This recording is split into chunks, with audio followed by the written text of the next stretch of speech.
哇！條腸長到啊！哇！盤龍腸，呢個係上次我哋有食過嘅芝士火身蛋，同上年嗰個一樣樣嘅。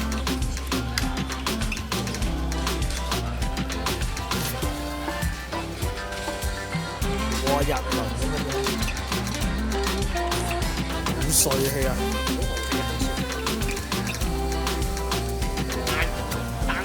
我哋有少少批嘛，單講殺氣。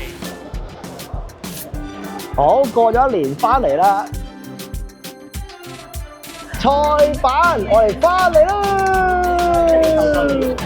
拜拜。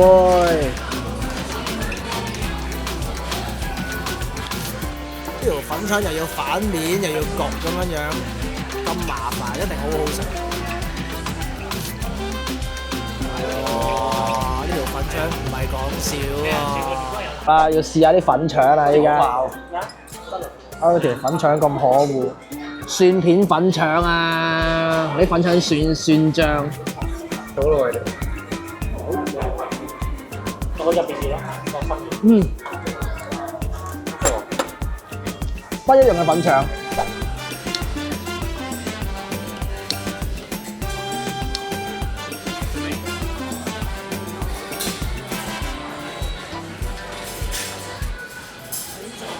係咯，建議食法。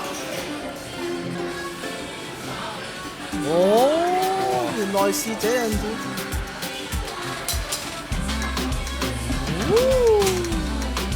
哦，太好了，太好了，謝謝你啊！哦，哇！嗰個五花腩原來我建議食法係咁樣做嘅，冇諗過。哇！好長，好脆啊！好食啊！五花腩好食啊！好有霸氣啊！依家會爆汁緊住陣間。心形腸腸啊！OK 啦，謝謝你啊！縮咗好多㗎啦，之前1米唔係咁嘅。有啲咁長㗎嘛，差唔多。係咯，1米唔係咁嘅。冇啊喂！哇，好靚喎呢個位。覺得好帥氣啊！呢個太有型啦！